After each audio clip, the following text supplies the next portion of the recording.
Le mot d'ordre de débrayage décrété par le G7 a été bien suivi dans de nombreuses écoles de la capitale. Une situation qui suscite l'inquiétude chez les élèves. Ils appellent le gouvernement à mettre réaliser les accords signés avec les syndicats d'enseignants. Suivons le point avec Moussa Sel. Les perturbations reviennent encore dans le milieu scolaire avec des grèves à n'en plus finir 3 mois après l'ouverture des classes. Le G7 en mouvement a paralysé le système éducatif ce 22 janvier sur l'étendue du territoire. Une grève effective dans quelques écoles visitées et qui suscite l'inquiétude chez certains élèves. Ils nous sacrifient en fait, car le fait en fait de se lever trop tôt avec cette eau qui est trop froide en fait, de te laver, de prendre ton temps, prier, prendre le petit déjeuner, venir et te dire que les profs sont en grève. En fait, ça fait mal aussi. On est étranger avec ces débrayages-là. Imaginez-vous qu'on ne fasse pas cours, avec tous les devoirs, les compositions et tout. Forcément, il n'y aura pas de moyens et tout, ça nous sacrifie. Pour les potaches, le mouvement d'humeur des enseignants qui secouent le secteur cette année peut être synonyme d'une année blanche. Si ils font beaucoup de grèves, ça nous fait perdre beaucoup de temps et énormément de temps sur l'emploi du temps qu'ils ont, notamment dans les cours. Si on fait une année blanche, par exemple, pour le bac, les examens et autres, ça sera trop difficile pour eux en fait. Car avec ces débrayages, ça ne les engagera pas avec leurs cours et ça sera trop difficile même. Il invite le gouvernement à prendre en compte le respect des engagements signés avec les enseignants pour sortir l'école de cette paralysie. Nous demandons de l'aide au gouvernement pour qu'il respecte les accords signés pour que nous puissions retourner en classe, faire nos cours. Je conseille au gouvernement de respecter les professeurs et les élèves, car nous sommes l'avenir de demain. Et demain, qui sait, nous serons des présidents, des ministres, des juristes, tout en fait. Alors il faut miser beaucoup pour les élèves, de respecter leurs engagements, car ça aura pour conséquence d'être très bien en classe en fait. Même si les élèves sont attristés de ne pas faire cours, ils se solidarisent avec leurs professeurs afin que l'État règle définitivement les problèmes qui gangrènent le secteur de l'éducation. Flyers partout de Nyon-Lank, Ziguinchor n'était pas en reste mercredi. Des jeunes ont investi les quartiers pour davantage sensibiliser les populations sur la nécessité de dire non à la hausse du prix de l'électricité et d'exiger la libération de Guy Marius Sagnan. Le reportage est signé Amélie Khalid Diébé depuis Ziguinchor. Flyers partout pour dénoncer la hausse du prix de l'électricité et exiger la libération de l'activiste Guy Marius Sagnan. Ziguinchor n'était pas en reste ce mercredi. Des jeunes membres des mouvements citoyens Nyon-Lank, Arle Nyoubok et Frappe France Dégage de la capitale sud du pays ont investi les rues armées de flyers pour sensibiliser sur les décisions impopulaires prises de façon unilatérale par les autorités ces derniers temps, telles que l'augmentation du prix de l'électricité et de l'eau et la violation des libertés publiques consacrée par notre constitution à travers des arrestations de manifestants. Chersi a porté la parole des jeunes. Elle est entièrement illégale et illégitime parce que l'argent avec lequel on subventionne l'électricité, c'est le contribuable des Sénégalais. C'est l'ensemble des Sénégalais qui contribuent pour avoir ce budget-là. Aujourd'hui, si l'État ose dire contre l'avis de tout le peuple qu'il ne peut plus subventionner l'électricité, on est en droit de se poser la question de savoir pourquoi et où passent les milliards que nous cotisons. Est-ce qu'en réalité, on a le même gouvernement de Macky Sall en face de nous? Rien ne pourra nous arrêter, parce que nous, c'est le peuple qui nous intéresse. Les populations ont adhéré à cette cause et ont saisi l'opportunité qui leur est offerte pour s'exprimer sur les difficultés que cette situation a fini par engendrer. Nous n'avons rien. Alors le courant, actuellement, il cumule de 120 000. Actuellement, on m'a coupé ça, le courant. Je suis dans l'obscurité. Je suis mort à cause de... Jusqu'à la fin, jusqu'à la tombe. Waouh. Ces jeunes sont aussi montés au créneau pour déplorer une nouvelle forfaiture de la justice sénégalaise avec le maintien en prison de l'activiste Guy Marius Sagnan. Ziguinchor, Amadi Khalilou Diémé pour la radio-télévision Alfadjiri. Les habitants de la cité Randa 2 de Ouest-Foire disent niet à la construction d'un bâtiment dans leur jardin public. Ils déplorent en outre l'insécurité créée par ce chantier et pointent du doigt un frère de la première dame, Mamadi Djerifal. Les habitants de la cité Khandar 2 de Ouest Foire disent non à la construction d'un bâtiment dans leur jardin public.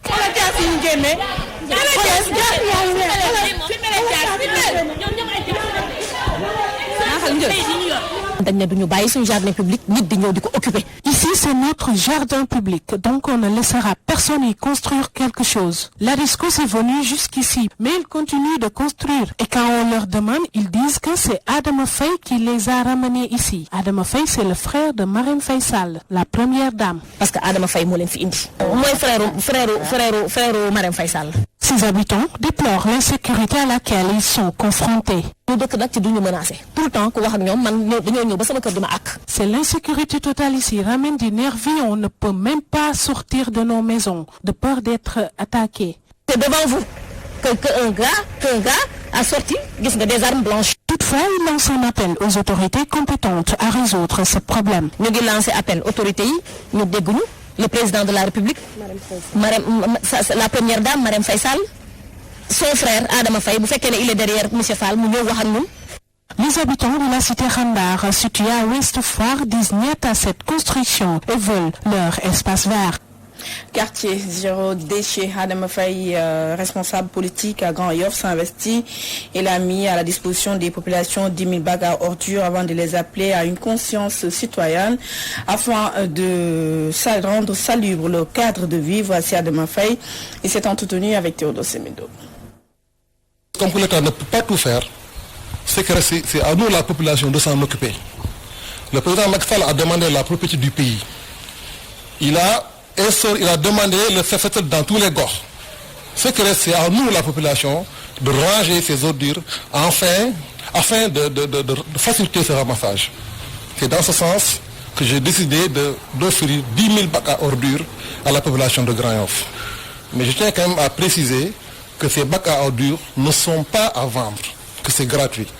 Cependant, je lance un appel à toute la population de Grand Yoff, à mes camarades de parti, aux alliés, à l'opposition, aux associations, aux ASC, aux Daïra, afin d'avoir un très grand champ de distribution. Je lance également un appel au maire de Grand Yoff. Certes, il est de l'opposition, mais il est mon frère de commune. Et je leur donnerai tous des bacs à ordures.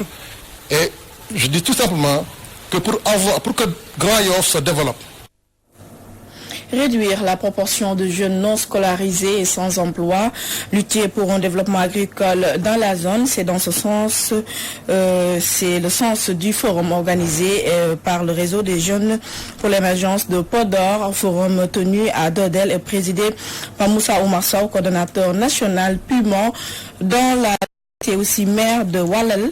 Voici le reportage avec Aboukan.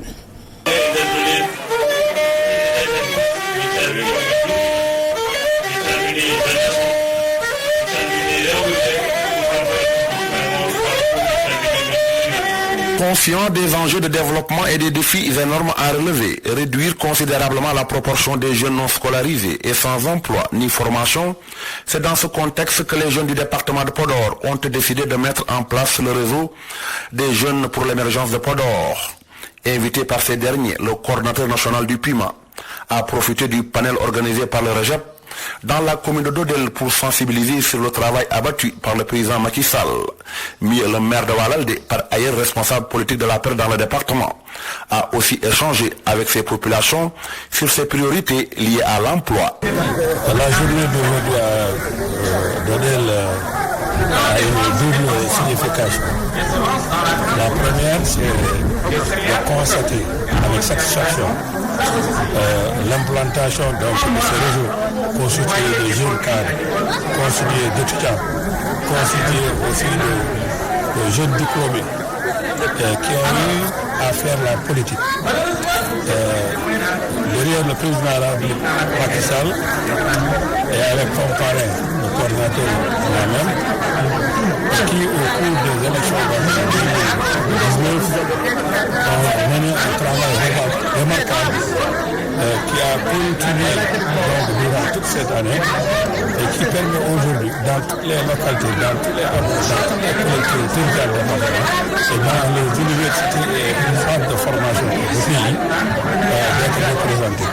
Pour le coordinateur national du PUMA, les jeunes et les femmes qui sont au début et à la fin de tout processus de développement, leurs potentialités doivent nécessairement être prises en considération.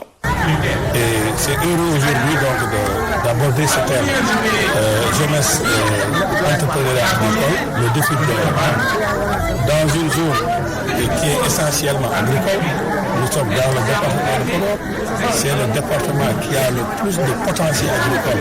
C'est dans une place publique pleine comme un œuf que les populations locales ont tenu à magnifier et dire toute leur satisfaction à l'endroit de leurs responsables politiques qui œuvrent jour et nuit à la promotion des jeunes et femmes et au désenclavement des localités situées dans les zones frontalières depuis que les coordinateurs nationaux du PUMA.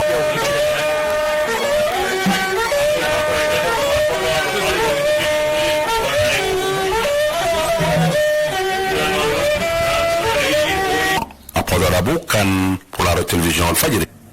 Situé dans le département de Louga, le village de Boudissaro se trouve à quelques encablures du lac de Guiers. Pourtant, la localité n'est toujours pas branchée au réseau hydraulique. Résultat, les populations consomment de l'eau contenant un fort taux de salinité et le CDD préparatoire au gamou de la localité a servi de tribune pour sensibiliser les autorités étatiques. Suivant à ce propos, Mansour Faye, porte-parole des habitants, il s'est entretenu avec Omar Kairé.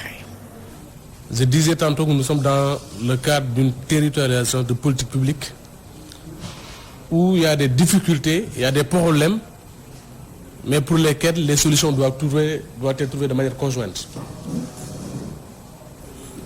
Des aspects importants également ont été soulignés pour le bon déroulement du gamou annuel de Boudissaro. C'est un gamou qui accueille énormément de monde qui viennent pratiquement de toutes les régions du Sénégal. Je pense que toute la population de Dakar connaît Keur Momar Sarr vu les difficultés qu'ils ont eues tout récemment. Nous sommes à quelques encablures du lac de Guiers et nous ne bénéficions pas de ce branchement-là. Nous ne sommes pas branchés au réseau hydrique du lac de Guiers. Ce que nous dénonçons, parce que la dernière fois on en a parlé et jusqu'ici on n'a pas eu gain de cause. Nous on n'a pas de problème à consommer l'eau. Mais nous avons des invités qui viennent de partout, qui ne peuvent pas consommer l'eau parce que le taux de salinité est très élevé. Pour les problèmes d'accès, de transport sur les routes, parce qu'il y a beaucoup de nids de poules sur la route là, c'est pratiquement impraticable. Et du point de vue économique, c'est une route qui apporte énormément sur la balance commerciale du Sénégal. Quand vous prenez Nid, quand vous prenez Keur Momar Sarr, c'est des zones qui sont dans le lac de Guiers, où les cultures maraîchères sont très importantes. Et on approvisionne Louga jusqu'à Tivaouane, jusqu'à Dakar même. Donc moi je vois mal qu'aujourd'hui, on continue encore à patauger dans la boule de cette injustice sociale-là. Je vous l'annonçais à l'entame de ce 20h à Kaolack, un jeune citoyen américain a été tué lors d'une agression chez lui. Son père est dans un état critique. Les proches de la victime accusent les médecins de l'hôpital El Hadj Ibrahima Niass de Kaolack de non-assistance. La direction de la structure sanitaire refuse ces accusations et précise que le jeune Mohamed, âgé de 18 ans, avait des blessures profondes. Suivons les détails avec Al-Hassan Ba, notre correspondant permanent à Kaolack. Les agresseurs ont encore frappé, cette fois-ci comme cible, deux citoyens américains, 6 à Fass Medina Bay. Le père et le fils brutalisés et blessés à coups de machette dans leur domicile. Évacué à l'hôpital en urgence, le fils a rendu l'âme après plusieurs heures d'assistance tardive selon leurs proches. 4 h du matin, vers 4 h du matin, 3 h pour 4 h du matin. On les a amenés ici vers 4 h du matin. Ils devaient être pris en charge sur le coup par le personnel de garde, ce qui n'a pas été le cas. Ils étaient là que souffrants. Il n'y avait que des assistantes qui ne savaient quoi faire. C'est déplorable. Même des médicaments pour calmer la douleur, il n'y en avait pas. Des citoyens américains convertis en l'islam et qui sont venus s'installer ici, très corrects et pieux, vraiment. Nous demandons plus de considération aux urgences pour sauver des vies. Docteur Kaledouli, représentant des médecins au niveau du conseil d'administration de l'hôpital, dégage en touche ces accusations et parle de blessures sévères et du sudaire dans le crâne. Il présentait un traumatisme crânio-encéphalique donc grave avec une altération de la conscience et un état hémodynamique qui est instable. Malheureusement, le coup qu'il a reçu au niveau de la tête, donc c'est une arme blanche, c'est le diacile. Donc il en a reçu beaucoup au niveau de la face et au niveau de la tête. Donc donc le crâne a été fendu et il y a eu une issue d'air dans le crâne. Il a été pris en charge par le réanimateur, par l'urgentiste, il a été intubé. Donc pour vous dire que tout ce qui devait être fait a été fait, qu'on n'a pas attendu qui que ce soit. Et dans la mesure des moyens que nous disposons, donc le malade a été correctement pris en charge. Après les Chinois agressés à Mbadakhoune et les morts à Sabouya, la série d'agressions continue dans le Saloum. Les assaillants ont cette fois-ci tué un Américain, Bachir Sissé, âgé de 18 ans, et laissé son père, Abdul Aziz Sissé, âgé de 49 ans, communément appelé Agis l'Américain, dans un état grave. Il est même actuellement admis à l'hôpital El Hadji Ibrahima Niass de Kaolack. Al-Hassan Ba, Abdoulaye Dia, Walfadjri. Dernier tour de ce 20h, c'est l'actualité au nos frontières. Les porte la signature de Issatine.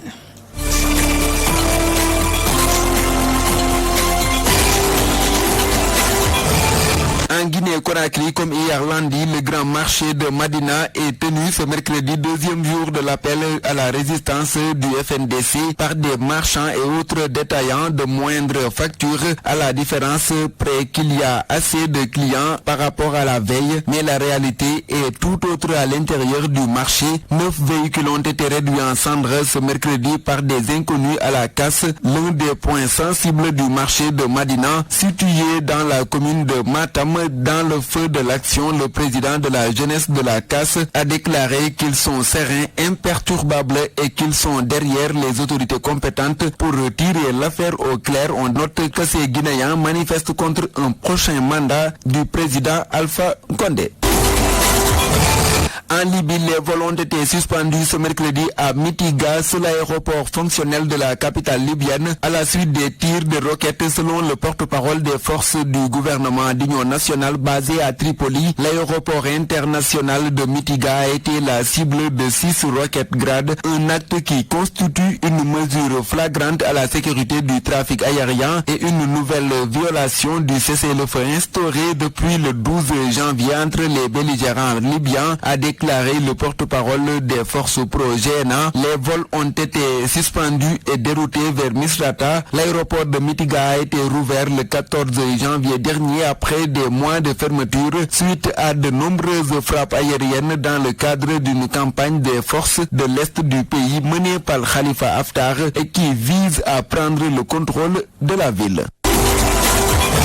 Le président américain Donald Trump a annoncé ce mercredi que son administration s'apprêtait à ajouter quelques pays sur sa liste controversée d'États dont les ressortissants sont interdits de voyager ou soumis à d'importantes restrictions pour entrer aux États-Unis. Le Wall Street Journal a rapporté plus tôt ce mercredi que l'administration Trump prévoyait d'ajouter 7 États africains et asiatiques dont le Nigeria, la nation la plus peuplée d'Afrique. Les autres pays dans le viseur de Washington seraient le Belarus, l'Érythrée, le Kyrgyzstan, la Birmanie, le Soudan et la Tanzanie, a précisé le quotidien. Un premier ensemble d'interdictions de voyage ou de restrictions d'entrée aux États-Unis d'Amérique avait été dévoilé un peu après l'entrée en fonction du président américain en janvier 2017, visant principalement des pays musulmans. La mesure avait provoqué de très vives critiques aux États-Unis comme au sein de la communauté internationale.